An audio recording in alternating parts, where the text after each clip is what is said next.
All right, guys, you may or may not know this, but hunting ain't easy.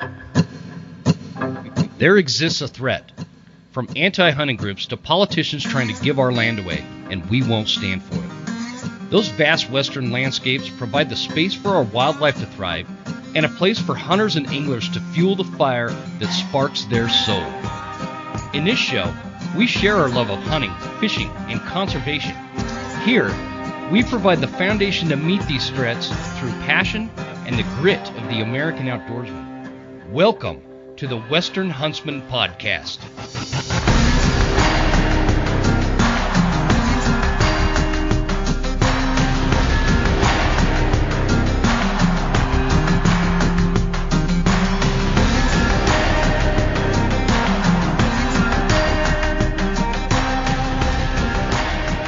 Ladies and gentlemen, welcome to this episode of the Western Huntsman Podcast. This is Jim Huntsman, your host, and I'm coming at you from the Broken Tine Studio. You guessed it, right here in Clark Fork, Idaho. Appreciate you guys tuning in as we roll along through this here winter wonderland of North Idaho and beyond. It's so wintry and so snowy, I have to live vicariously through my new friend here, Mike Costello from Huntin' Ain't Easy. And Mike is somebody that I was introduced to just recently, and I'm pretty excited to talk to him. I think he's got a really good perspective on some of the issues that we're dealing with. We're going to be talking hunting. We're going to be talking all sorts of stuff. And stay tuned. We've got some giveaway contests, so to speak, coming up in the next couple of episodes. So stay tuned for that. Without further ado, I'm just going to go ahead and get Mike on right now. Mike, brother, appreciate you coming on, and thanks for joining me, man. I'm excited to be here. I'm cracking up because I've heard your intro a lot. Basically, if I'm in the car driving to go hunt or to go scout or hike or ski, it's as my entire family knows, it's podcast time. And yeah. Oh man. I knew we were alike, man. Yeah. No, I became a heavy consumer of podcasts about a year and a half ago, and I enjoy yours. I mean, there's so much out there that can be learned just by listening to people's hunting stories, people's perspectives, and I've definitely picked up a lot about my own hunting tactics through it. So I'm excited to be here. I don't know if I have a lot to share just yet because I'm still pretty new to the game, but I've enjoyed listening, that's for sure. I tuned into the first, 15, 20 minutes or so of that Zoom meeting that you put on last week. And I would have never have guessed that you were only, 5-6 years into hunting.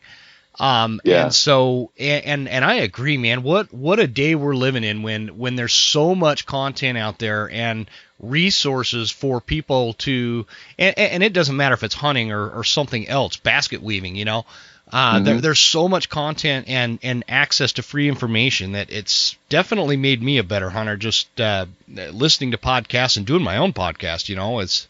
It's crazy. So, and you've got your own podcast, man. I do. Tell us a little bit about that. So my focus last year, especially as I was trying to learn about hunting in Arizona, because I went down to Arizona for the archery hunt in January of 21 for the first time, and I didn't. If you'd asked me 6 months before if I felt like I was ready to go out of state, I would have said no. Of course I'm not ready to go out of state. I haven't even killed my first deer yet here in state, so I have no business. But then I learned about the opportunity, and I'm like, that sounds like a great, as thousands of others have said, it sounds like a great way to go enjoy some better weather than what we've got here, and it's a different habitat. And I'd never even really stepped foot in the desert, let alone hunted it. Oh, really? And so I really immersed myself in podcasts that were talking about desert mule deer, desert coos, deer, just the whole thing. And what clicked with me in that instance, but also just in diving into so many of the different media outlets that were out there about Western big game hunting, is nobody talked about California. And for for a number of reasons, social, political, game management perspective. Good tags are hard to come by. Good as in like the premium tags are hard to come by. So I realized there's a gap in terms of content. Nobody wants to talk about California on an ongoing basis. Mm-hmm. And, there's a couple 100,000 hunters here. So I figured, well, maybe I should take a run at this. How many hunters are in California? Is that the number somewhere around give or take 200,000 or 200,000? Yeah. Well, deer tags, I think 250,000 deer tags were sold. Okay. 30 to 40,000 bear tags, mostly going to deer hunters. I know the bear stats, but never knew the deer stats, and I figured they were way out of whack. And the only reason I knew them is because of that SB 252 from last year. Yeah. But yeah, interesting. Yeah. So just using round numbers, I think say 200,000 deer hunters. Let's just use that as a round number. Mm-hmm. A lot of us have 2 tags in our pocket, so it may be lower than that. But that doesn't count your waterfowl hunters. There's a lot of people in the state that hunt waterfowl. We've got a great, we're on the Pacific Flyway, and so up and down the state, you've got good waterfowl hunting or shooting, which I haven't done much of, so I can't really speak to it. But yeah,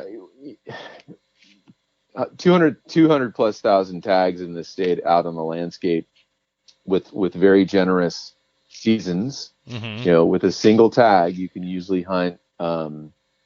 There's 8 weeks. There's 3 weeks, so 4 weekends and 3 weeks of archery for most of the zones, and then there's 4 full weeks with 5 weekends bracketing of general season, which is any legal weapon. And so if you get your average A zone, D zone, B zone tag, and you can go out and you've got 8 weeks to find your animal, and then you can get 2 tags, so you could have 2 different zones. Oh, wow. So it's a pretty generous hunting opportunity in that regard. Mm-hmm. I think there's definitely some zones where our deer suffer because of it. Sure. Because of the 2 tag, so, you mean? Yeah. So it's interesting, like using where I'm in Central California. I'm in the Sacramento area, and there's a handful of zones that are in the D zone group, and the average harvest is only about 10%. So across that entire archery through general season, 8 weeks hunting time, harvest is still only about 10%.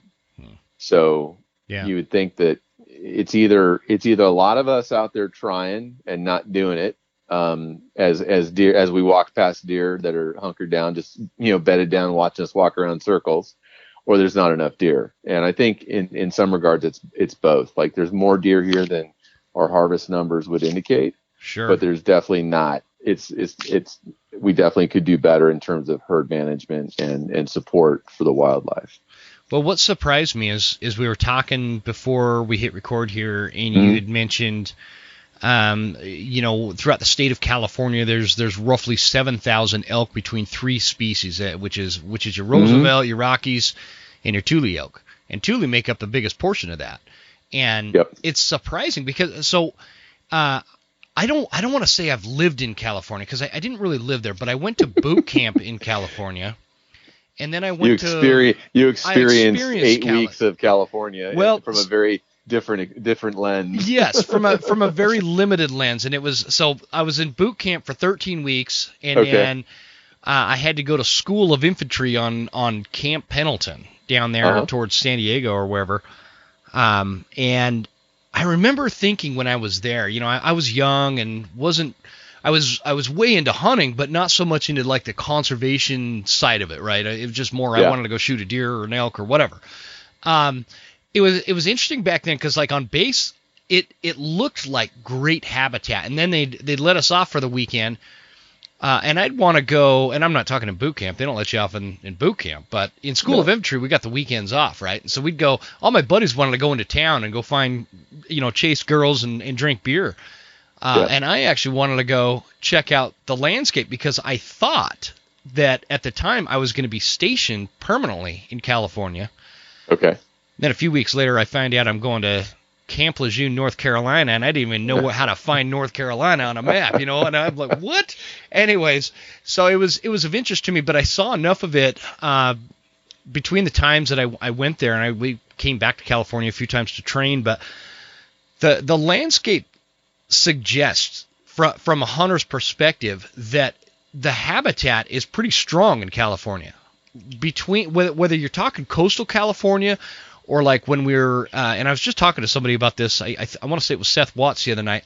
Mm-hmm. When we went to winter survival school in Bridgeport, California. Great habitat out there. Great elk country. To some of the other areas that I visited in California. And so that's why I think when you said there's only 7,000 elk in the state of California, California is huge, and I just thought there would be 3, even possibly 4 times that many. In terms of elk?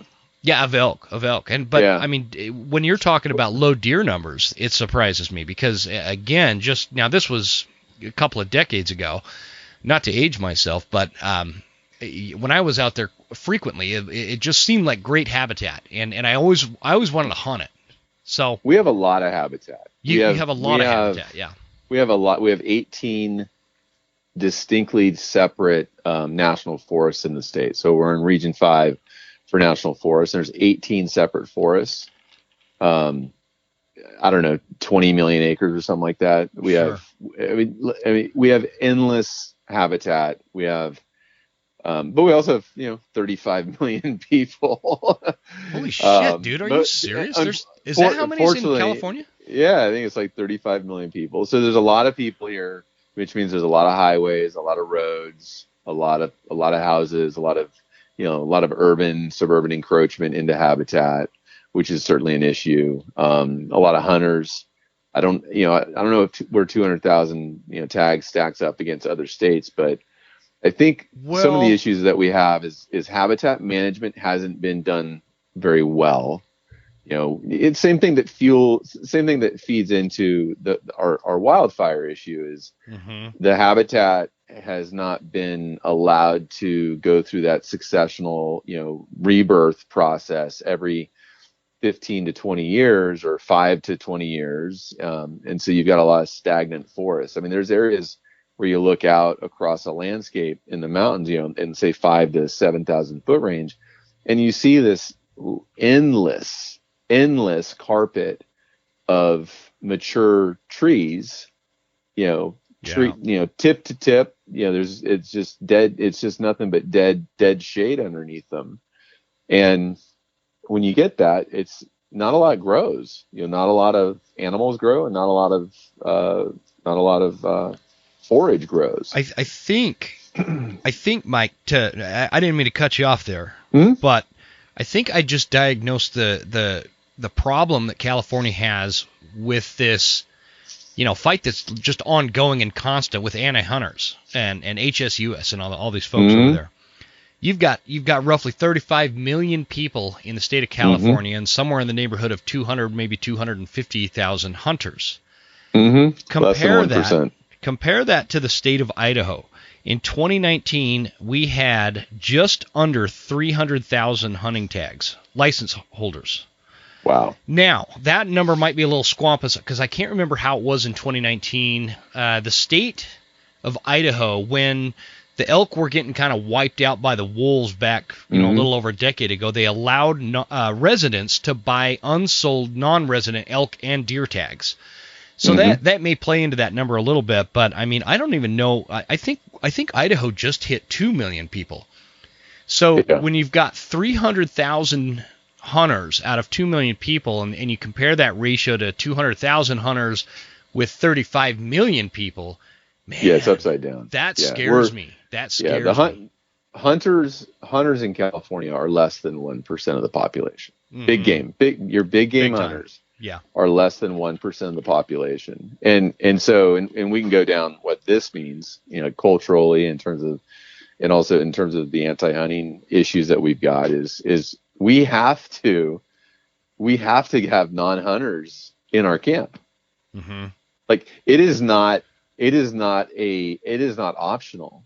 Like if we don't have 51% of the non-hunting community at least tolerant and willing to say, yeah, they should be allowed to do that in our camp, then it's all done. It's a dead end. Yeah, without it. No, I couldn't agree more. That is imperative, and that's not just a California issue. I mean, even if you're looking at Idaho, and 300,000 tag holders, resident tag holders, is not half of our population by any means. And I want to circle back to this conversation. Let's come back to this because that's an important point. I want to know how you. Okay, so did you grow up in California?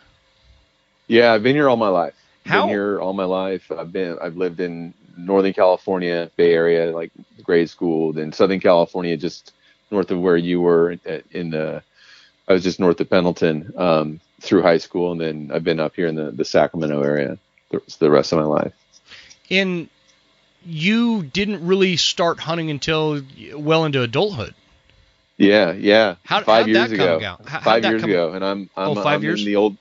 So 47 when I started hunting. I did grow up. I did a lot of fishing as a kid, and we did a lot of. And my dad was a backpacker, and so we did a lot of backpacking into like the Golden Trout Wilderness, into the eastern side of the Sierra Nevada. A lot of multi-day, 3 to 5 day backpacking trips into the wilderness to fish. Areas to fly fish. Sweet. And so I learned early how to how to enjoy the sufferfest of getting into an area, and then appreciate the beauty and what was there, and the process of trying to figure out a stream or something like that, or figure out a lake, fly fishing. So I think that definitely helped me ease into hunting more quickly. And I did the John Muir Trail once, 20 days or so. So cool. I've done hard stuff in the mountains, and I love it back there. And so my sweet spot, or my comfort zone in terms of hunting, is getting into the into the backcountry. You like the backcountry stuff, huh? I like the backcountry stuff. Yeah, I like to, and in California, first thing, and people say this about Colorado too. I don't know how true it is, but in California, it was like, oh, you can't get away from people. I'm like, I don't ever see anybody. Like I hunt a zone with 33,000 tags, and I can go out there and not see. I can see people if I choose to, but I go just far enough beyond them that they're not traipsing through where I am, and so I know where they are, but they're not where I am. And so it can be done if you're just really thoughtful about like where you decide to go and how you get there and whatnot. I think it's important to make the point that if you could find that in California, you could find it in any Western state. Because I hear that a lot too. Yep. We couldn't get away from people. Yep. And I don't know, man. I think that if you're having a hard time getting away from people, you either are not hunting for enough days to find those areas, or you're not working hard enough. And so I'm going to catch some flack for saying that, but I hunt one of the most popular units in the state of Idaho during September archery season, and it has gotten exponentially more popular over the last 2 years. I'd say 2 years. Yeah. Last year it was a shit show up there, and I still found drainages where I was by myself, and because I hunt alone, 90% of the time, but I was still finding places where I could get totally away from people, just by going off the beaten trail of, like, how do you do it? How do you figure out how to get away from crowds? I do a lot of e-scouting. I spend a lot of time looking at Onyx and Google Maps and those products, and so I look a lot of maps, and then I usually will get to I get to an end of the road, or I get to a wide spot in the road where I feel like I could park my truck and leave it for a while, and I hike in. And so a couple of the spots that I like the best, there's no trail. Like I'm not on trail for any of it. And so you're just going. Are you just parking in some random spot and heading up a draw or something like that? Yeah, it could be. Yeah, well, to me, it's not random. It's very well thought out. You've thought it out, but there's to not like anybody a else, trailhead. to anybody else, it's like, why this person park here? There's nothing here. Like, there's no, why this person park at the end of the road here? There's no trail. There's no place to go in. It's super thick. It's not even really attractive. And so, dude, we're peas in a pod, man. We're peas in a pod. I love those kind of areas. So I like to do that. And really, I'm probably walking past a lot of animals to get to where I think it's the right spot too. But but the goal is your goal is to have that backpack hunt experience, right? The backcountry hunt. Because I know exactly what you mean.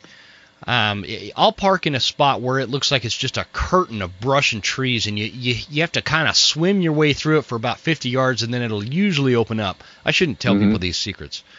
But for me, I'm not going into the backcountry overnight. I'm just going as far as I can and chasing bugles or whatever I'm hunting. And so I think that that's an important distinction when you're going with a backpack overnight. That's the goal, man. It's the experience and the romance of backcountry hunting, and I think a lot of people are attracted to it, and there's for good reason, Yeah, no, absolutely. That's the type I like. Even when I've gone to Arizona, last January and then just last month in December, as many as there's so many people hunting, archery hunting in Arizona. I take myself into places where I don't see anybody for 5 days. And so, of course, this last time I only saw one doe and 2 fawns over those 5 days as well. So it wasn't exactly successful. It was a good scouting trip, I'd say. It was a good hike in the forest, right? Yeah, or the desert. and that's kind of my approach to it. Not growing up hunting, I'm like, say 5 seasons in, 20 days a season. I'm 100 days in, and it probably wasn't until 2020. Well, every year that I've been hunting, the pieces of the puzzle. Just enough additional pieces of the puzzle, figuring out where the deer were or what they were doing, would fall into place to give me enough encouragement to stay with it the next year. Literally, like the first season I was out, total bow hike. It was a rifle hike. I was rifle hiking for probably 8 or 9 days that season, on doing the weekend warrior thing. And it wasn't until the last day, literally my last day, I'm like, well, I haven't gone up that way yet, so I'll go up that way and maybe that'll work out.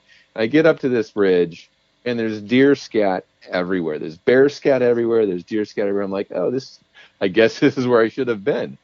It was the last day of the season. And so, but I finally I felt like I hit the jackpot just finding a bunch of turds in the wilderness. And that gave you the for the next year, huh? Yeah. And so that gave me the ump for the next year. And so then I put out a few trail cameras and I thought I hit the jackpot again. I'm like, oh my God, there's actually animals. Like, these trail cameras are showing me these amazing animals. I'm like, there's deer and bear all over the place up here. And so, so just bit by bit, and I kind of have a thought, it's a theory, that it probably takes any hunter, 50 to 100 days of being in the field, doing it, looking for animals, figuring it out, learning the habitat, learning where they are, for things to click to where they can say, I can go out anytime and I can go out and find animals every time I go out. Maybe not be successful, but at least see the animals. At least see them, yeah. I would agree with that. So, yeah, so if you grew up in a hunting family, you started when you're 9 years old, you get those 100 days pretty quick. Sure. Like, by the time you're an adult, you had your 100 days, and they were also informed by somebody, by multiple coaches or mentors. So those 100 days, probably you got more out of them than just wandering in the woods. So I just or was sometimes I wonder about that exact point. I grew up as a kid hunting, and I was kindergarten age, going on my first deer hunt. Obviously not carrying a rifle. I think my dad let me carry a BB gun once, and I shot some squirrels or something. But anyway, nice. And I wonder sometimes if that the way getting taught that way, especially at a young age, how that differs from somebody who's an adult that has kind of learned and has a maturity to know how to digest the information they're seeing. Like who's getting the better perspective? I mean, it's hard to say. It's different because I think they're just different. As somebody who grew up hunting, I never thought about, well, it takes 50 to 100 days to kind of get a gauge as to how to find a deer or how to find an elk or how to find a bear. And that brings up another question that I have for you. When you're talking about this 50 to 100 days or whatever, as you're progressing and every year or every day you're spending in the field, you're getting a little bit more knowledge, a little more hunting wisdom. Do you start learning, and this is going to be the same for everybody, you start learning, okay, I generally know that deer like this kind of brush and this kind of habitat and this elevation on a mountain, whatever, all the things that are going to vary from region to region. But there's also this like sixth sense that you get about this, just like a gut feeling. I feel like there's going to be deer up there, or there's going to be a herd of elk bedded down over there. And one thing that I've noticed as I've gotten older is that gut feeling is like getting deadly accurate. Where when I was in my 20s hunting, my gut feeling sucked. I couldn't find anything, right? And but I felt like I was going to go find something. But anyway, have you experienced that? You get this gut feeling where you feel like, you're going to find them over here and you don't really know why. And that's why it's hard sometimes to teach a new hunter, because sometimes you just learn through instinct and that information just kind of fills you. It doesn't come to you. Does that make sense? No, absolutely. And I think it's probably more gut, more instinct for somebody that's been doing it, all their life, because they haven't had to pick it apart. Like it just falls into place. Gotcha. Like when they look at a map, they look at a new tract of land, and there's like, okay, we're gonna go here. It's like, well, why? It's like, that's where they're gonna be. I don't know. That's where they're gonna be. and so whereas somebody that's, which is great, and what an advantage to have. Yeah. But I think you're right in that whether you're in that person or you're a new hunter like myself, to be able to break it down and understand what are those components that are feeding into that gut feeling, because then I think you can error correct faster. Like you can assess, oh, it didn't work out today. Why is that? A lot of people say, there's no deer here. Like this place sucks. There's no deer here. It's like, not quite. That's not really the deal. Like the 4 days I was in Arizona, 4 of the 5 days I was in Arizona, the first 4 days, I could have said, this is terrible. There's no deer here. Well, 5th day, I didn't go very far, but I went different and I found like loads of deer sign. Yeah. And so, the deer were there the whole time. And that's the key is whether you're instinctive hunter or whether you're like methodical, trying to learn it like a puzzle. The key is, I think, being able to break down the losses as much as you can break down the wins. Oh man, and I understand love that. Yeah, that's like a great point. what fed into those. Yeah. Totally agree. So yeah, but yeah, no, that's a great point, Mike. I love it. It's interesting because I think about the reason I ask you that specifically is because you've got you learned as an adult, so that perspective might still be there, and obviously it is. I took a guy hunting, my cousin actually got his first buck this year. It was a mule deer. But when we first get up onto this one section of the mountain, there was another hunter kind of watching this, I don't know, it was like a west-facing slope or something. He's just sitting there. And I remember thinking, I didn't even say anything to him, but I remember thinking that that guy is in the wrong place right now. That's not the right place. This is not where the deer are going to be. And the guy leaves after a while, and we go check another spot, and I just knew the deer were going to be back over in that area where that dude was. And so I was wondering if he was going to still be there.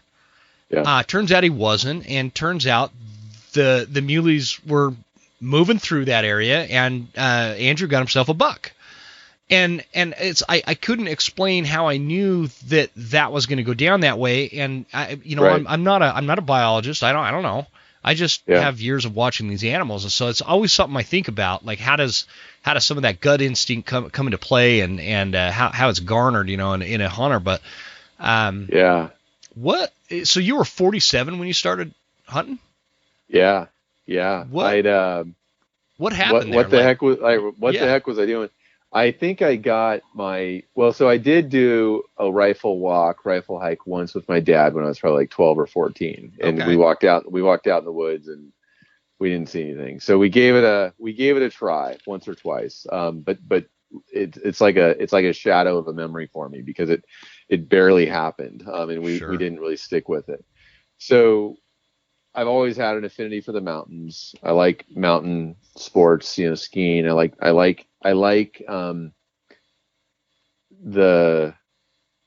clearly I must like the process of breaking it down and learning it. And so like learning how to do it. And so I just decided, I'm tired of being an observer of this. Like there's nothing that should stop me from doing it just because I haven't done it. And so I got my under safety certificate, got my license. I was familiar with some of the areas in the national forest close by where I've done some hiking, and I knew that, I know how to approach a trailhead and just go. And so, I figured I'd just start doing it. And, I had the same Winchester Model 94 lever action. No way. You got one of those. That I started with as a kid. I love it, man. That's my favorite rifle. Yeah, I'm not very good with it. I didn't actually have to shoot at anything though. So, I had, there was really no reason to not go give it a shot. And so, and the other thing I think a lot of hunters need to acknowledge is like, you see the hunting, I'll say celebrities, you see people that are hunting successfully doing, big backcountry trips, or they can go out and they can call an elk every time they're out, or whatever it is on various media. You don't have to be that person. You don't have to feel like you should be that person on the first go. Like just go out and find out whatever your boundaries are and go push that boundary and go learn. So I just started hiking the woods, hiking this area, and I didn't leave this area in terms of my focus. 17, 18. I didn't really leave this area as an area to focus on until 2019. So the first 3 years I stayed with it, added a second unit to it in 19. And it's still, I'll go, I have a tree stand up there right now in the snow that I wasn't able to hunt this year because of the fires. Like the last 2 years, this area that I know the best, where I know there's these deer, I haven't been able to hunt because it's been closed. Due to the fires. And so I'm hoping to go back to it at some point because I know there's some really great bucks in there, and it's where I got my bear a couple years ago. There's some amazing bears in there, and so I just hopefully it won't be closed next year, and go back in there and kind of close the deal finally where it all started for me. Man, see, you're in this one zone. You're doing something right, dude. I haven't even gotten a bear yet. You're in Idaho. I know. We got, to make that worse. There's a lot of bears in Idaho. To make that worse, I was told like in the areas that I hunt, there's 4 bears per square mile. Like that's a ludicrous amount of bears. I don't know how I haven't been mauled or even got a bear. I know. I just started hunting them, but they are, man. I love it. It's like my new passion. Did you shoot that bear with that Model 94? No, I got the bear was my first big game animal, and I got it with my bow. Oh, did you really? I got it with my bow. It was I got lucky. It was not a great shot, but he ended up moving a little bit, and I shot him back, but I shot him far enough back. I clipped his femoral artery. Oh wow! So like really right, and I was shooting downhill. He was below me, and luck was on my side because I basically put it right through his tailbone downward, and it just went right through tailbone through and out one of the other leg, and it clipped his femoral artery, and he was down in about a minute. I mean, it was wow. That's badass. But blood trail looked like buckets of blood were being done. It was like by the bucket, and about 100 yards is all, and so. it's pretty stoked. But it's 4 miles in, for 4.5 miles in. So I got to do the painful pack out. Did you get it out in one trip, or did you have to go back? Oh no, 2 trips. I had an old backpacking backpack that I'd used on the John Muir Trail, like literally in 1993.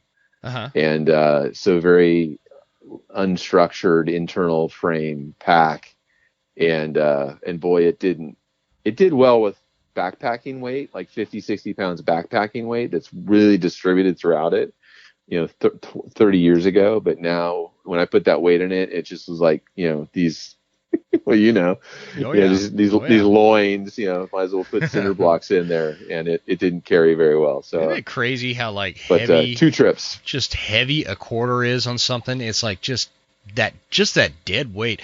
I guarantee you that there's people listening in this audience that are big time geeked out, highly technical bow hunting enthusiasts that are gonna want to know what type of broadhead you were shooting. Like, I don't give a shit, but I know there's some people that are wondering that listening to this. So let's throw them a crumb, man. So the Montec G5, I believe, the solid fixed blade.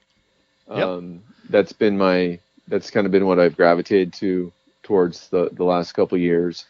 I'm learning enough about arrow building and broadheads and whatnot to come off sounding like a jackass on the podcast. So I'm not really going to go down that. No, that's totally fine, man. I don't know. I barely know the Montec G5, and only because I did whack a bull with one time. Yeah. Nice. But other than that, I took some advice from a buddy I went bear hunting with last season and bought this new type of broadhead that my buddy Eric found for me. He's got an archery shop, in Westwood Archery. I got to give him a shout out anytime I can. But anyway, he got me all set up. He's like, I told him what I was recommended to me. I was all excited about it, and the package is sitting behind me on a shelf somewhere. I have no idea what they are. I have no idea. I just know. Oh, yeah. Yeah. But, have you put them on? Have you used them? I hunted with them last season, and they shoot great. They're awesome, man. I just don't know what they are. I'm trying. I probably normally do, but I'm totally drawing a blank. But anyway, if I have super technical questions, I just call people like Eric and be like, dude, what do I need here? Yeah, I'm leaning towards a heavier arrow build. Like right now, we want to go down the FOC thing. I'm like at 11%. I'm very balanced. I'm very neutral on FOC. Gotcha. I want to go down a heavier build with a little bit higher FOC. I don't need to go like crazy. But I based on the way the mechanics of it have been explained, I do think a little bit heavier on the front end for me is gonna be better. And so like right now I'm at 125 grains, and so I may go with something new next year. Now but at the same time, right now for me, the most important thing for me is that I can hit what I'm aiming at. Like that's where I need to invest most of my time, and that's the most important thing. Mike, is that like kind of geared towards, when you say that, are you thinking, okay, I'm going to gear this arrow towards a bear, or is this just everything in general, elk? Where does the thought process come for you? Because I know this is all personal stuff. Everybody makes their own, different nuances there. I think partly bear. Partly if I'm hunting bear, I think the heavier front, and heavier weight on the broadhead is going to be better for me. Sure. And then the other aspect of it, the way I understand it is, if I'm hitting double lung, broadside, perfect shot, just about any decent broadhead that's sharp is going to go through the animal. Mm-hmm. But that doesn't always happen.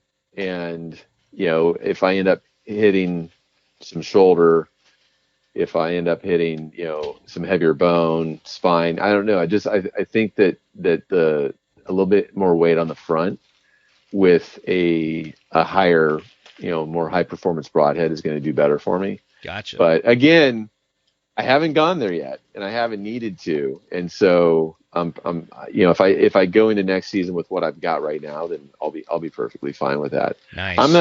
I hunt, during archery season, I hunt archery. During general season, I'm gonna carry a rifle. I'm not a dedicated, bow hunter per se. Oh, And I'm not either. No, it's, I do it it's all, all man. about, yeah, which, maybe I'd be better at it if that's all I did, but I'm not going to let you get where I am. away with bringing up this Model 94 and not telling me what hunts you've taken it on, if any. I gotta like, and the reason why I say this is because I'm kind of a wannabe cowboy, Mike, and so I love my lever action, and I feel like I'm John Wayne, and I've never really wanted to admit this on the podcast, but I did shoot a moving coyote off of a horse with my Model 94. Now, this was many years ago. So, 99% of that was absolute God's intervention luck. But, and it's fake it. Yeah, I faked it, man. And I had a family member who witnessed it and thought that I was like some kind of commando or something, or a Comanche. Oh yeah. I don't know, either a commando or a Comanche. He called me one of the two. And it was super cool. But anyway, the point is like my Model 94, it's an open-sighted 30-30 lever action. Love this rifle. I mean, this thing's killed more deer than the plague. I absolutely love this rifle. It's my favorite rifle. Unless I'm hunting in country. And one of the things that makes it work for me is because I'm in North Idaho, which is an absolute jungle. So I'm not normally making shots over 100, maybe 150 yards at the most. And so it's just, I just love it, man. Tell me about yours. Tell me about yours. Well, it hasn't seen much action other than being carried around. Remember, I've only got two big game animals under my belt, and so I carried it on quite a few days and nights of deer and bear hunting here in California. And I knew I wanted to upgrade though to a more modern, bolt action. Not that bolt actions are necessarily more modern than lever, but I want to upgrade to a more modern cartridge, something that could be considered more of a long range gun. Sure. But I told myself there's no point in going out and dropping, just say $1,000 on a new rifle if I'm not seeing animals. Well, I mean, that's if I haven't figured out how to find the animals and see them at 300 yards, I clearly don't need the gun for it just yet. And Mike, so I don't know. I don't know if that's your age or you just have some inherent wisdom that a lot of people lack. I wish more hunters, especially when they're just getting into hunting or even fly fishing, would look at it like that. Do you know how many times I've gone fly fishing and I've seen somebody decked out in $3,000 between their rod and their Sims waders and all this stuff, never caught a fish in their life, and they went and did it. They get skunked 2 or 3 times and they never go again. It's the same concept with hunting, and I wish more hunters would take that aspect or that approach. I mean, there's really something to be said for that. I've done that with my rifle. And I've done that with my backpack. Like I told myself, I'm not gonna get. I knew that my old backpack was not suited for this, for carrying out an animal, a big game animal. But I didn't know how bad it was gonna be, and so I said, I'm not gonna drop the money on a top tier backpack until I've done this with the backpack I have, because the backpack I have gets me in and out just fine without throwing 60 pounds of meat in it. Sure. And so I did that, and I checked that box, and I said, I'm never carrying an animal out again in that thing. And so, so I stepped, and same thing with the rifle. I was like, I don't want to, I need to validate that I can even find these animals and I can see them at a distance that warrants, this rifle. Yep. And so I use that, one, to discipline myself to focus on figuring out the game, and then 2, just to research what it was that I wanted. I went through a dozen different calibers where it's like, okay, it's going to be a 7mm. It's going to be 300. It's going to be a, 6.5 PRC. It's going to be a 7mm OA. I went through every cartridge and just did a ton of research and tried to validate, why this is the right one. Because I thought this may be the rifle that I stick with for the rest of my hunting career. I don't hunt elk yet. I'm not anywhere close to drawing any moose tags or whatnot. And so, I wanted something that was going to be super versatile, lower 48. And so I took my time on that. No, and it's super smart, and it's such a, I am not, and I've talked about this a million times. I think I'm not super technical with my bow, and I don't get real hung up on caliber. I've got a couple of favorites. Obviously, that Model 94, that 3030 is a favorite for other reasons outside of performance. I love my 300 Win Mag, absolutely love it.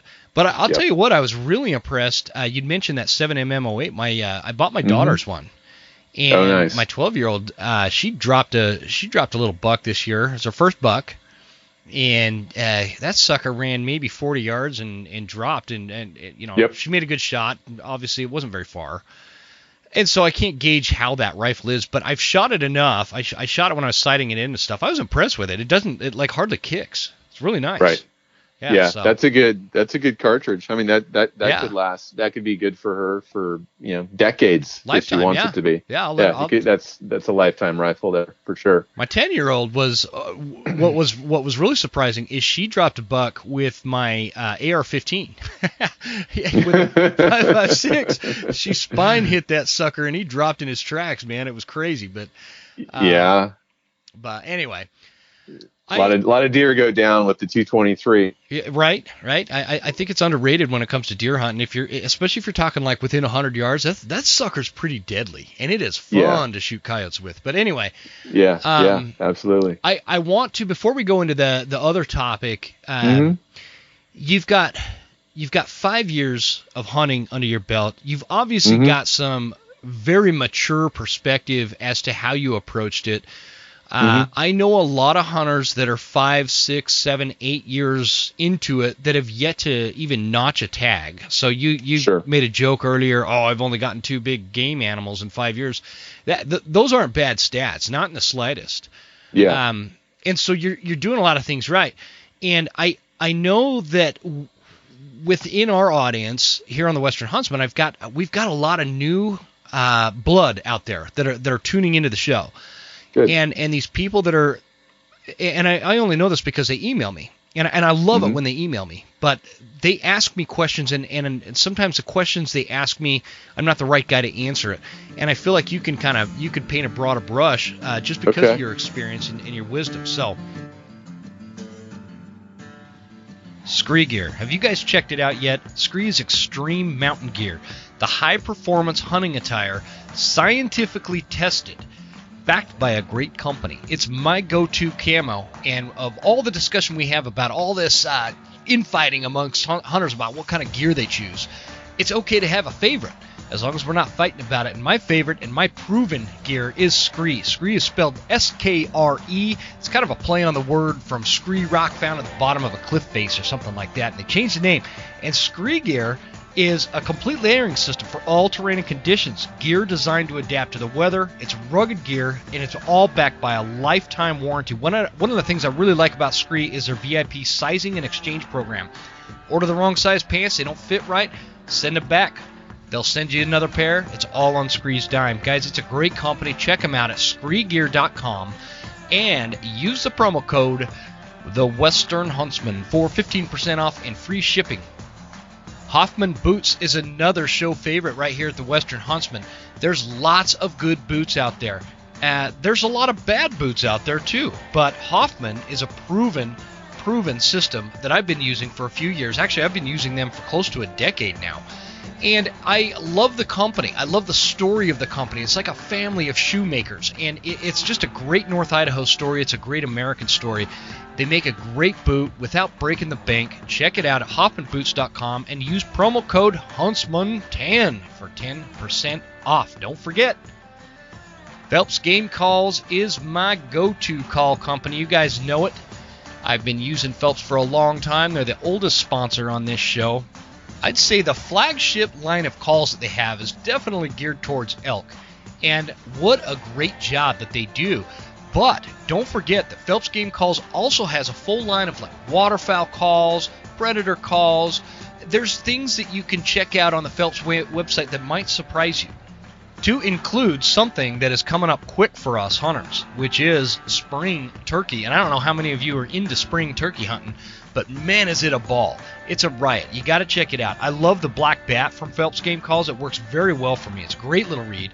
And try out the blacktail in distress call when you're hunting bears. I'd love to hear if somebody calls one in that way. I've tried it a few times with no luck yet, but we got a whole new season coming up, and it's coming quick, and I'm going to try it again. So check out PhelpsGameCalls.com. Use promo code Huntsman10 for 10% off. If you check out the WesternHuntsman.com, you are going to find anything from T-shirts to Tacticam gear, and all of that stuff. A portion of those proceeds is going to go towards conservation and fighting against the anti-hunting movement. Plus, you'll be sporting a cool T-shirt that says a Western Huntsman. And now, I'm not the greatest T-shirt designer in the world, but I do have a friend that is, and he helped me put together a couple of really cool T-shirts on there. They're up now at thewesternhuntsman.com, and you could check it out. And guys, it supports the show. It helps me pay for all this equipment to get these shows out there. And to top it off, we're going to help fight against the anti-hunting movement. And there's a lot of new information and big announcements coming up regarding that from the Western Huntsman. So check it out at thewesternhuntsman.com and get you a T-shirt or get you some Tacticam gear. I'd really appreciate it. Let's get back to the show. Here we go.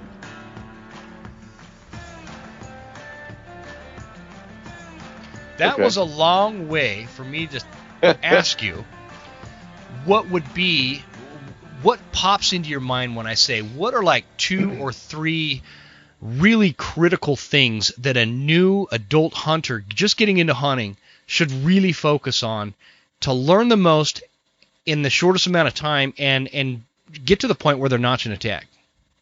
Luck aside.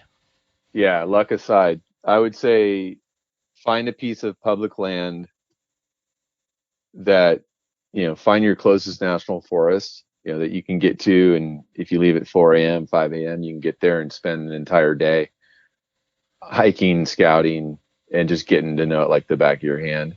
I think, so one is time in the field and time getting to know a specific piece of dirt. Mm-hmm. Chances are, Western states, just about every square mile of public land has deer and coyotes on it. That's true. At some time of the year. At some time of the year, and so except for the salt flats down in Utah, I don't know. Except for the salt flats, yeah, except for the Death Valley. But realistically, find a place that's close enough to you that you don't just have to dream about it, but you can actually go there and be there, and be there not just when you have a tag in your hand, but during the off season. I view the entire year is hunting season. It's just the differentiators during one part of the year. I can have a tag in my hand. I can legally kill something. Mm-hmm. So it's all scouting. A bad day hunting is a good day scouting, and so every day can be a scouting day. And so you got to get out there, which means it's got to be close enough to you to go. And then you need to get over the idea that you're missing some key piece of equipment. Like, you're probably not missing any key piece of equipment. If you got some worn out old boots that are comfortable enough to walk in, and you've got clothes that are appropriate for that day's weather, just go. Mm-hmm. Like, just get out there. Like, you don't have to worry about, the deer seeing you at 60 yards if you haven't figured out how to find them at 100. So your camo doesn't have to be perfect. So really it's all about time spent being in the field. And then I spent a fair amount of time studying maps. I looked at topo maps when I was a kid, so I already knew how to read topo maps. So that's like foreign language for some people. I know. How to read a map. And so the thing is like, well, how are you going to get better at it? Well, just start doing it. Like, just start making mistakes, start making errors. And so it's all about just time and familiarity, I think, and learning how to find turds on the ground and what kind of turds they are. And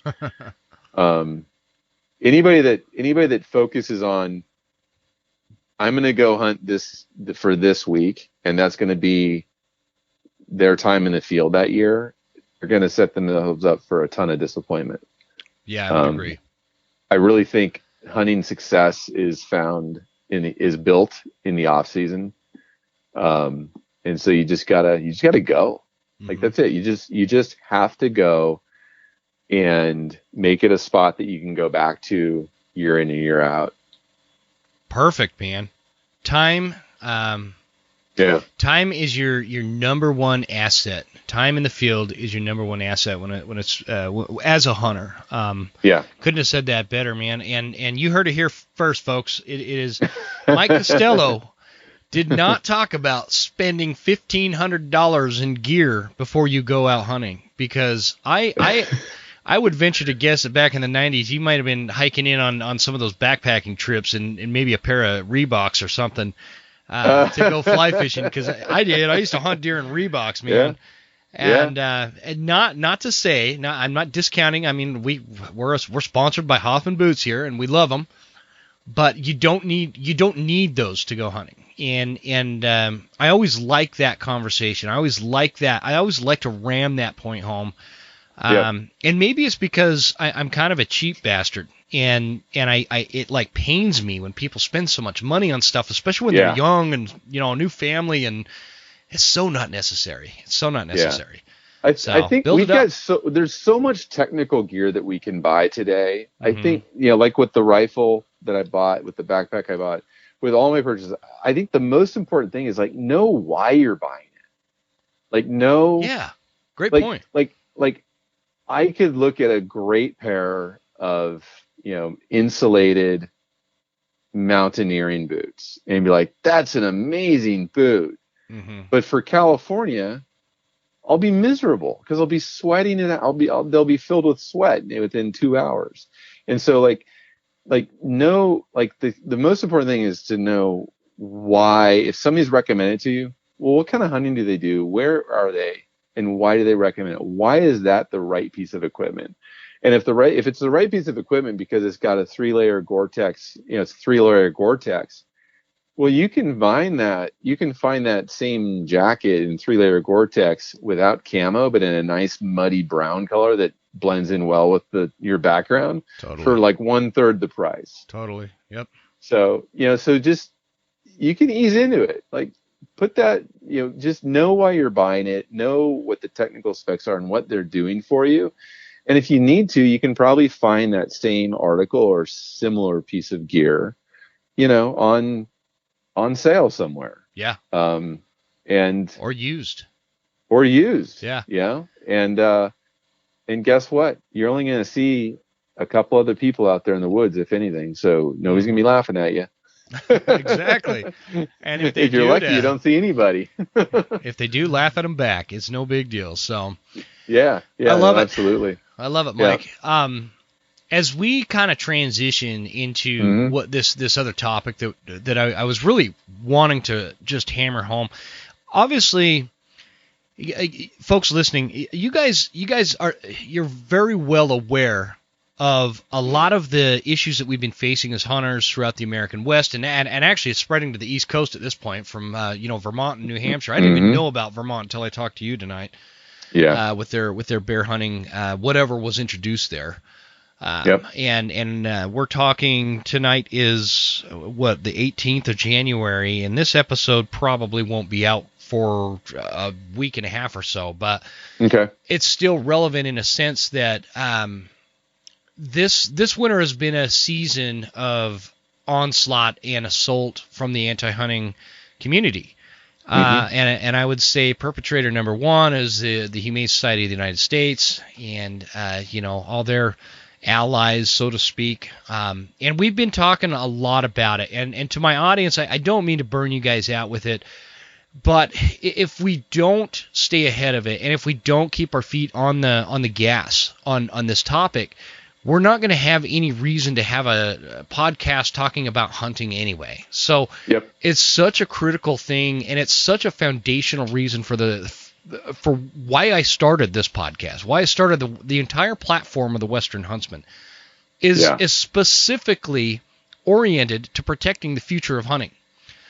I'm not going to be the great grandpa that is blamed for not having a spine to fight against the anti-hunting movement. And so, and Mike, I feel like we're on the same page with this.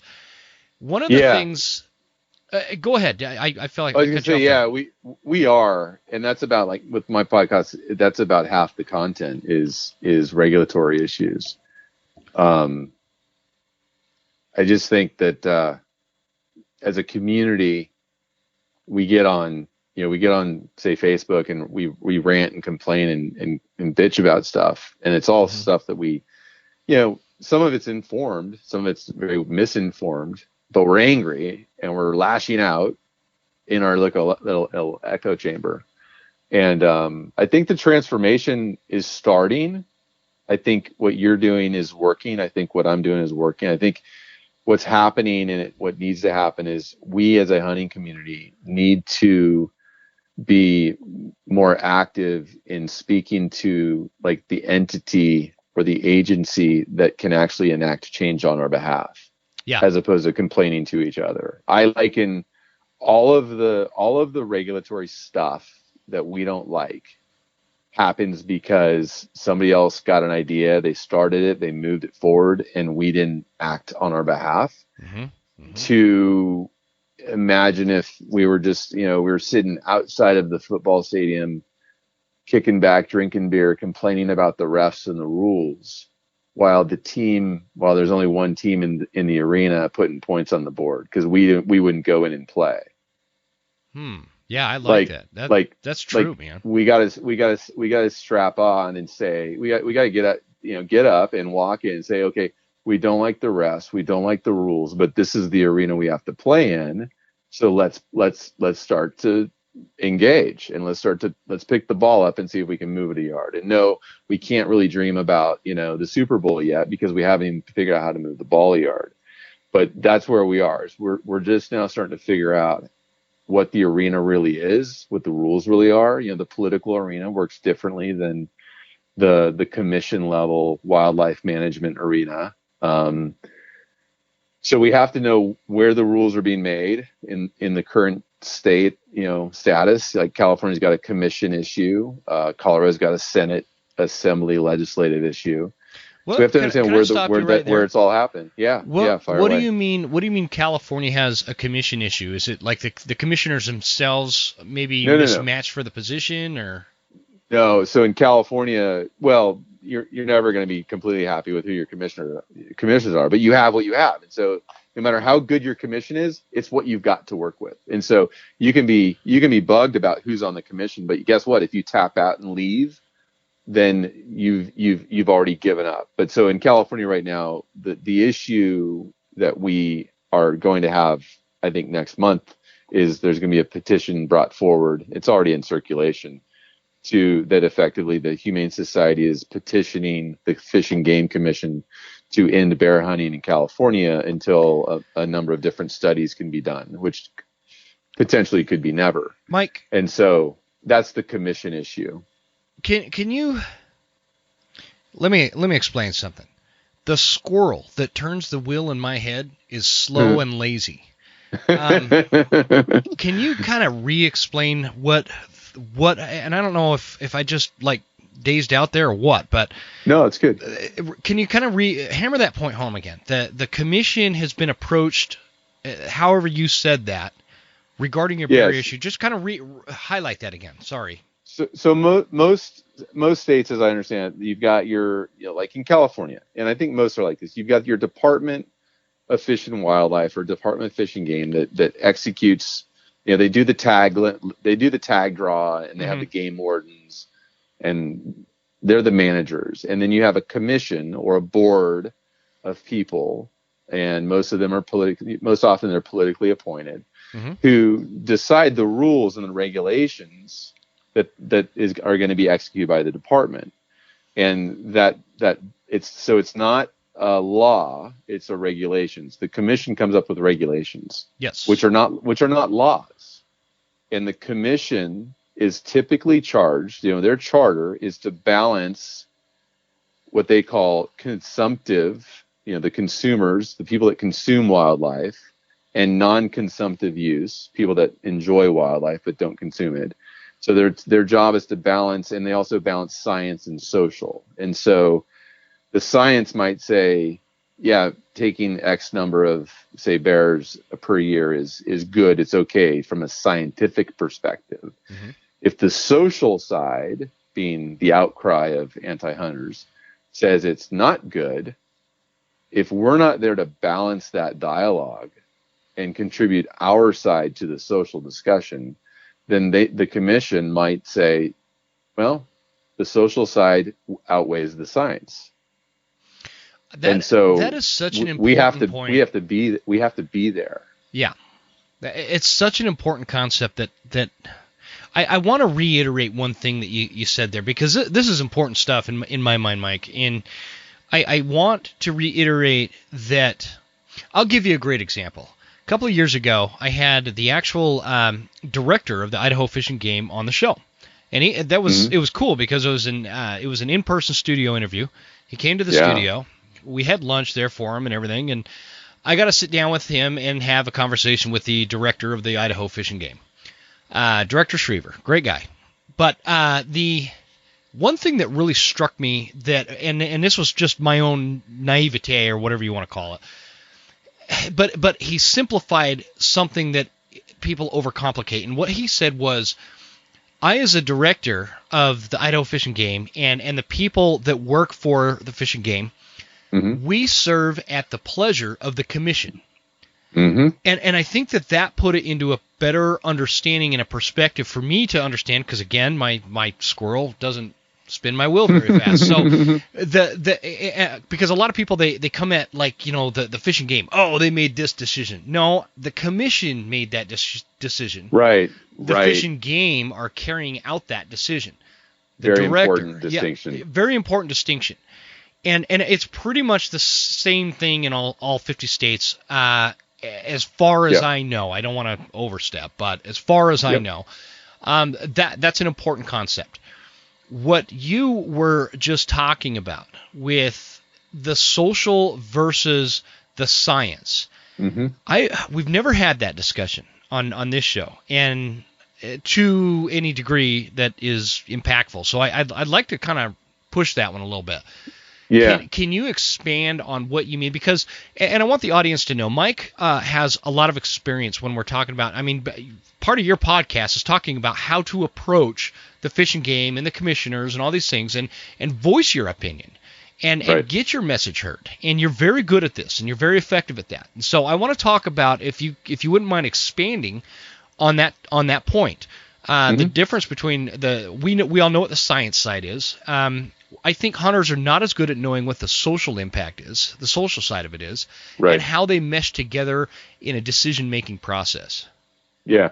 So here's an example of the science versus social. In 2000, I think it was 2011 or 12, the department in California, the CDFW, put together a proposal. Like, they created a proposal to increase the bear harvest quota, like from 1,700 to 2,500. They put together data that supported that the bear population was, say 40,000. Here was the current harvest. Here were the trends. And they said, here's a couple different options that we have if we're going to modify the bear plan. And so the science, they put forth the science, they put some options together. And of course, one option was to do nothing, unfortunately. But I think they presented this opportunity for the Fish and Game Commission to say, wow, we have a lot of bears here. The harvest every year is not impacting them negatively. In fact, the populations continue to grow. So let's increase the quota. At that time, they received, according to the California Deer Association, they received, being the commission, received 8,000 letters against that proposal idea. Yeah. So the social voice was 8,000 votes against what the science was saying that could be done just fine. And the problem there is that the number of hunters, I don't know how many hunters spoke in favor of this, but it was probably in the low hundreds. Okay, that's what I was And going to ask so, you. What was yeah, the the other side to that? So yeah. So that's where now I would say, well, we voted our petition, our letters to them as the 17,000 tags that we buy. Like that's my vote. And that's where we've missed it. Is we've assumed that because we buy the tag, we're voting in favor of the continuing that. But when it gets to the commission level, they don't look at it that way. And I think they should. And we need to direct them to look at it that way. But they don't. And so we can be upset that they don't, or we can acknowledge how they work, and we can say we're going to approach you with the way you work, and we're going to approach it. So had there been 8,000 letters in favor of it, as well as 8,000 letters against, you may have had a situation where they would have said, hey, the social is balanced, like it's a neutral game there. We're going to let the science speak. So where do you think, in your opinion, and I would venture to guess that this is going to vary from one state to another, but in your opinion, does that have to be balanced on the social side? Let's say you had 8,000 opposed, but you had 5,000 in favor, supporting the science. I think the balance is going to be different in every state. I mean, there's some states that have far more science and data-based management decisions being for made sure. than California, hands down. And so and Washington. I think that when you take a look at like California versus or California and Washington specifically, and compare that to how the state of Idaho operates, the one thing that I think really separates the state of Idaho is the Idaho Fish and Game Commission and the Fish and Game itself does not put a lot of stock into out-of-state input, first of all. Second of all, the determined way that the state of Idaho manages its wildlife is solely through hunting. That is the management system for the state of Idaho. Hunting is how we manage our wildlife. That's great. It's something that I think can be highlighted throughout the rest of the country to maybe look at I know some Idaho hunters are going to be like, dude, I don't know where you hunt, but that's not true. But guys, hear me out. I've hunted a lot of states, not as many as some people out there. I get it, but I've hunted and spent enough time outdoors in enough western states, and to include some eastern states, to know that the Idaho Wildlife Management System and the policies in place by the Idaho Fish and Game and by the Commission, Idaho is a very well managed state. We do have our issues, and I've railed on the issues here. I hate wolves. I know. I understand. We need to do more about wolves. I understand. Yep. I understand the elk depredation issues down in southern Idaho, and why don't they transport those elk up north and blah blah blah. I get all that. I'm not saying it's a perfect system, but if you were to take somebody from Idaho and put them into, say, California or Washington or into Utah or some of these other states and figure out how to get a tag, for one, and B, once you have a tag, notice the difference in the number of wildlife on the landscape and how difficult it is to sometimes get away from people. Idaho is not a terrible place to be, unless, of course, Mike, I'd be remiss if I didn't say it. If you're a non-resident, Idaho sucks. It's terrible. Yeah, grizzly bears everywhere. But no, I'm kidding. But that's just you get the point, right? You got to take care of every state can take care of its residents and non-residents, differently too, and I think that's fine. You're right. The social is going to be filtered or interpreted differently in each state, and then again, we can be upset with what we have, or we can do something about it. And if we just focus on everything as being a lost cause, then the answer is yes, you're right. It is a lost cause if that's where we're going to stay. Yeah. So I know we talked about howl for wildlife a little bit earlier. The thing that hunters have not been good at is pooling their voice together and speaking clearly on their own behalf about what they want to happen. And so, with SB 252 in California, the bear ban, then that was a legislative issue that was brought forth by a senator. It was going to be a law if it had gone through. And that's the difference. A law is much harder is a much harder thing to. It's hard to flip it, let alone win against if it catches momentum. That one was super dangerous. Yeah, that was gonna be a law, and that would have been very hard to flip. But we as a hunting community in state of California, and I think across the West, spoke very loudly, very clearly, very quickly to tell the senator that was presenting that this was not a good political issue to fight. Yeah. And he pulled it within 5 days, which is remarkable. And I think the Humane Society and all the anti-hunting groups, they spend a year perfecting their PowerPoint, perfecting their propaganda, taking the data snips that they think feed into their story, perfecting what fuzzy critter pictures are going to go out in front of people and convince non-hunters to speak against hunting.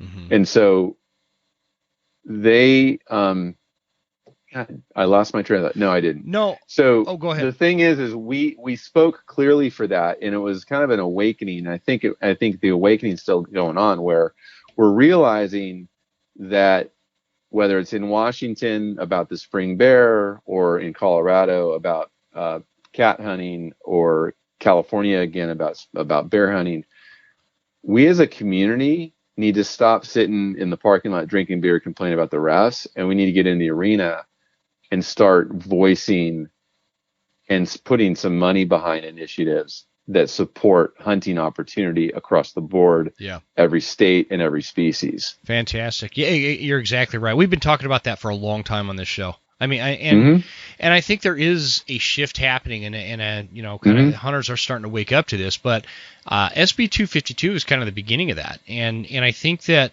we proved, like I don't think Senator Weiner understood or realized, ever dreamed in his wildest dreams, that some hillbilly in North Idaho with a hunting podcast was going to be calling his office every day for a week straight, trying to get him on the show to explain himself. And we did 2 or 3 episodes regarding that here. And the important part of that is whether you can hunt bear in California really doesn't have much of an impact on my life on the surface, right? But if you look at my lifestyle on a deeper level, understand how passionate I am just at hunting altogether, the thought that my fellow hunters in California would take such a loss, and the naive thought that couldn't spread to Idaho, really struck me. And so that, I think, is what people are starting to wake up to. And the brilliance with SB 252 and how it got squashed was the fact that hunters allied with each other. They also allied with non-hunting groups such as the agricultural organizations and the farming the ranching organizations that would also see negative impacts from a lack of predator management. And that is where we can bolster and strengthen our side and our fight in this. And so let's not forget about that side of it and that aspect of it. Do you have anything to add to that? Yeah, no, that's exactly it. And I think the issues that are hot today, while you and I are talking on January 18th, a couple of them may have been settled by the time this airs. But the issue of anti-hunter groups recruiting non-hunters with propaganda to then speak against hunting, that's not going to go away. I kind of, in today, right now, I kind of view this as it's a cultural war. Absolutely.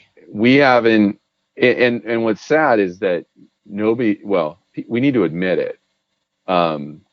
If you take, right now, access and equity and diversity and inclusion and everything, opportunity in America right now is the hot topic for everybody, right? Well, in California, if you take away bear hunting, it's a tag that's available to every hunter, and you can find a bear zone pretty much anywhere within an hour of wherever you are in California. You're an hour or two away from a bear hunt.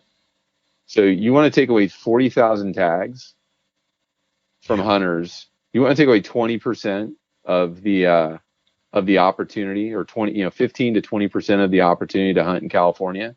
That affects a lot of people, and it's not because they think that the bears are really endangered.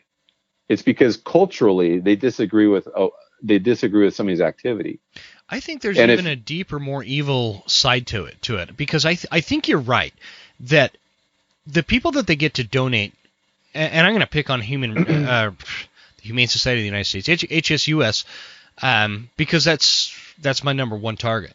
I think that the followers of HSUS are exactly what you said.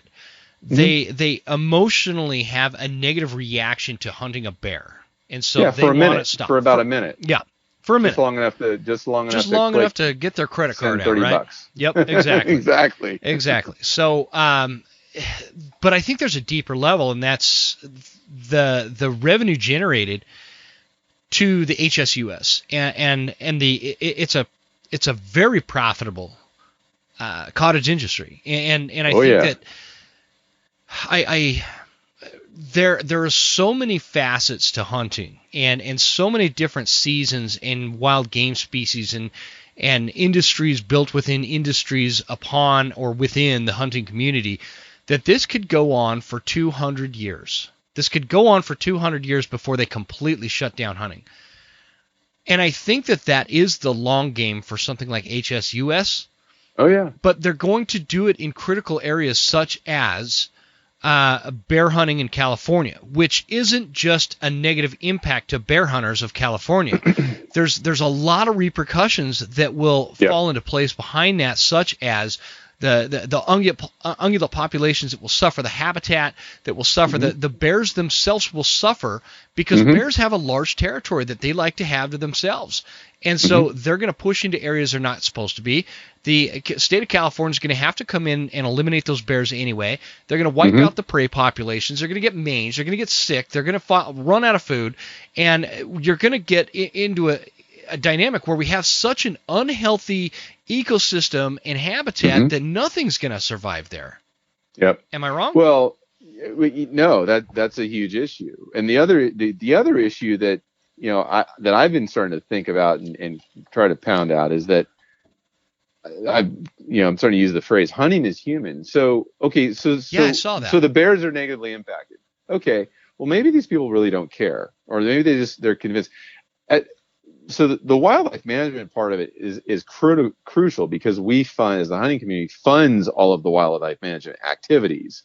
Like we're the ones putting the money on the ground to do the studies. We're the ones putting the money on the ground to transfer wild sheep into new habitat or help them expand. We're paying for that. But at the other end of the deal, hunting is an inherently human activity. And so, I mean, we all, like it or not, we've all descended from a line of successful hunters, because if they weren't successful, they would not have survived. Yep. Like you want to go back how many generations? We're all descended from hunters. The dawn of time. I mean, to the dawn of time, human existence. And so it is a purely human activity. We have the benefit of intellect and foresight and being able to analyze things, so we can hunt. Like we have hunted things out of existence, and that's bad. But that's not today's discussion. Like they can't latch on to you're going to hunt this into extinction, because that's not the deal. That's not what we do. That's not what we're in favor of. Yeah. We can use our intellect to hunt and help balance populations, but we also hunt because we're humans. Yep. And humans learn. Humans learn from humans learn. Exactly. You hope.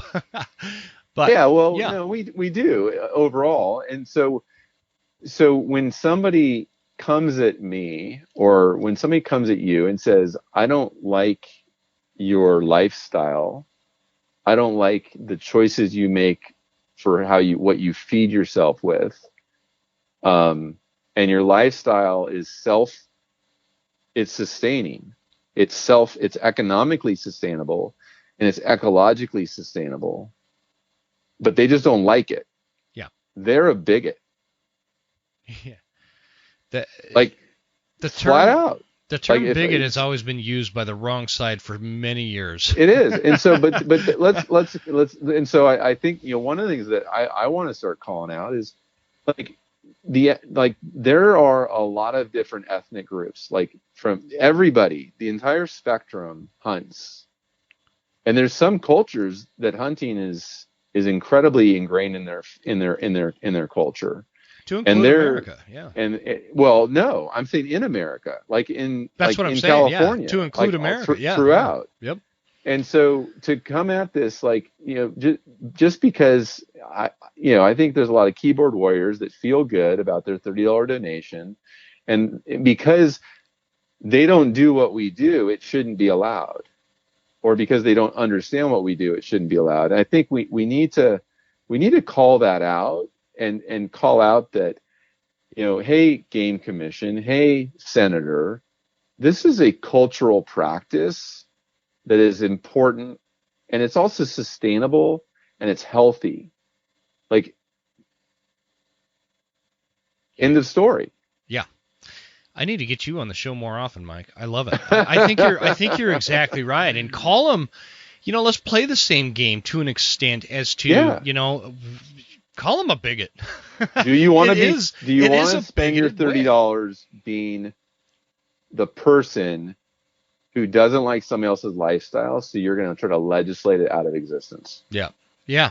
That's exactly the essence of what my message has always been, and what makes it more offensive to me in that context is the fact that, for better or worse, I believe in the American system of true freedom, and not in the buzzword political sense. Mm-hmm. I truly believe that no person within my country can tell me what I can and can't do within the obvious things. I'm not talking about, people should be free to go rape somebody or murder somebody, right, obviously. And it pisses me off that I even have to clarify that, but I feel like I do. But right. It's such an important concept to me. And the other thing that drives me bananas about the entire premise of the anti-hunting movement and what the shadows that they hide in, so to speak. Mm-hmm. I have approached, I don't know how many organizations that are clearly anti-hunting. That's their message. They are anti-hunting. Mm-hmm. They're against trapping wolves. They're against hunting wolves. They're against hunting deer. They're against hunting bears. They're against all this stuff, including HSUS, including Center for Biological Diversity. I haven't reached. They're not going to talk to you. They don't. They absolutely don't. To include Senator Wiener in San Francisco. No. To include some of the commission members on the Washington Division of Wildlife or Fish and Wildlife. I can't remember what they call that. There's so many different states I talk about. Yep. I lose track. But I have reached out to all of these people, and the theme is the same every time. They don't answer, and I get complete radio silence. And you know why that is?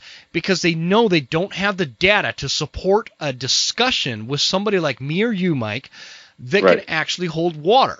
They don't have it. They don't have a bucket of water that is filled with data that can be even remotely overwhelming to the facts and the data that is on the side of hunting and science and wildlife management under the North American model of wildlife conservation. It can't compete. And it's like you like to use the sports metaphors, the football metaphor. It's like an NFL team is only an NFL team because they've got the experience and the information they need to be proficient at their game. Versus a little league team, they win through other methods. They can't compete against each other. It's the same kind of scenario when you're talking about people like us in the hunting space that are promoting hunting and know why we love and our souls are deeply ingrained in hunting and why it's so important to us, this primal thing that dates back to the beginning of mankind that cannot be trumped by emotion if proper facts are brought to the table. But it's so much easier to sell emotion, and we get stuck with shit like this coming out of California and Washington and Arizona and Colorado and now Vermont and New Hampshire. Yeah, it's a lot. It's a lot, man, and that's why I think it's so important that we keep talking about it. Yep. Yeah. So I'll throw my plug in for the Howl for Wildlife. Yeah, do it, man. Website. I love it.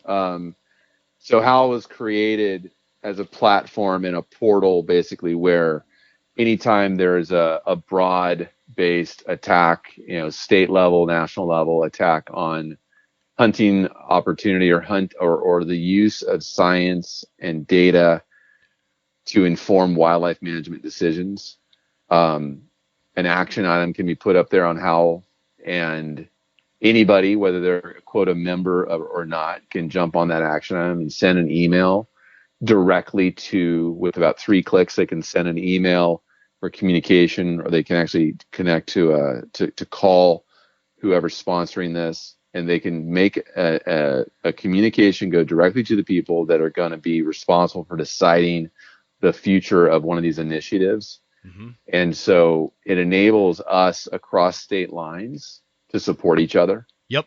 Critical. The Colorado issue was put up just a few days ago, and as I'm looking at it today, there's already 7,000 people have executed the action item to send the sponsors of that legislation an email basically saying, look, I'm a hunter, I'm a conservationist, I believe in the North American model, let biology speak.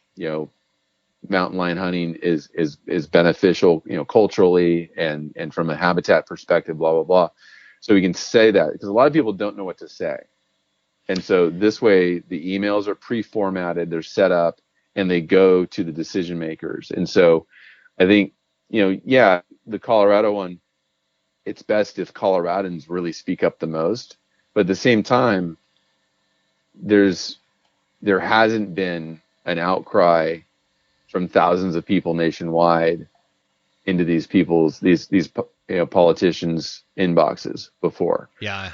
From hunters. And so this is a way for us to let them know that there is an audience out here. There's a community of hunters that are going to support each other across state lines, across all species. And we are in favor of making management decisions based on science. There will be times where there will be management decisions that are based on science where we disagree. Mm-hmm. But, if it's at the commission level, if it's the commission and the department at the state level, it's not a law, then it's easier to turn around when science indicates that it can be turned around. And so, things like the legislation or the choice to ban hunting of something because there's not enough science, it's like, no, let's advocate for the science and let the science speak, and then let the commission decide based on the science.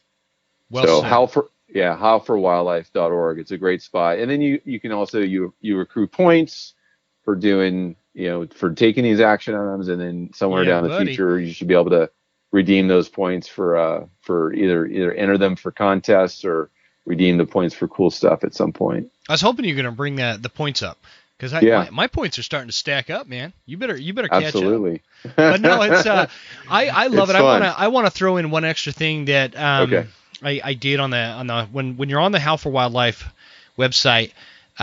They've added an element, and I don't know if it's added to all the issues that we're up against here, but I was able to push a button, and all of a sudden my phone starts ringing, and I'm calling the governor of Washington, Governor Inslee. Isn't that awesome? It was awesome, man. I left him an epic rant on the voicemail. Like it was a fact-based. It finally cut me off. Your message has concluded, or maxed out in time, or whatever it said. Yep.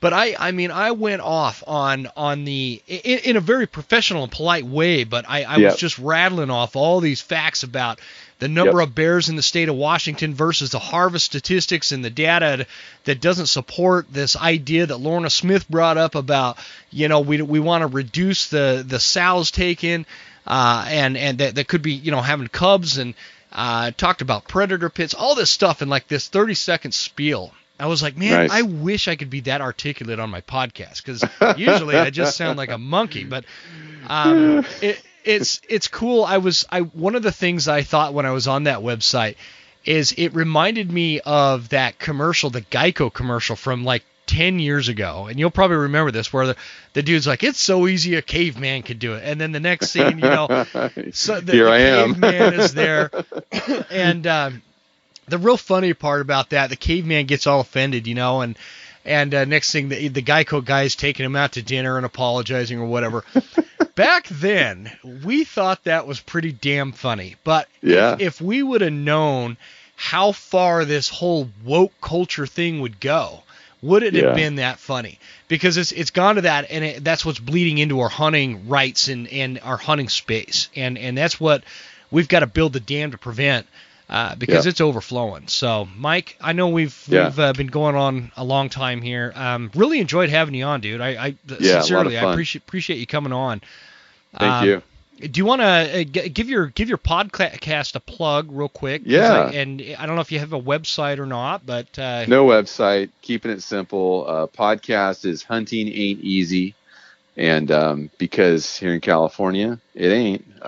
So Hunting Ain't Easy. Instagram, of course, Hunting Ain't Easy.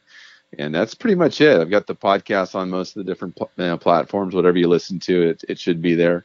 And then people can hit me up on Instagram or follow the page and see, half of it's advocacy stuff and half of it's trail cam pictures, because I've got a lot of good camera. I don't notice a lot of good camera placements. Dude, you geek out on game cameras like I do, man. I'm obsessed. I've got these cell cams on my property, and now I live on this property where there's all these moose and elk and all this stuff. Man, I geek out. Every time it texts me that I got a new picture, I freak out and make sure. I have stepped out of meetings to check it. Anyway, I digress. Very cool. Yep. Awesome Thank stuff, you. man. I appreciate you coming on. Let's keep in touch. I'd love to get you back on in the future. You're very articulate, and I really appreciate your perspective. It's guys like you that are going to help us win this fight, man. I appreciate it. Thanks, Jim. Appreciate it. Thanks for doing what you're doing too. It's we're all in it together. You bet, man.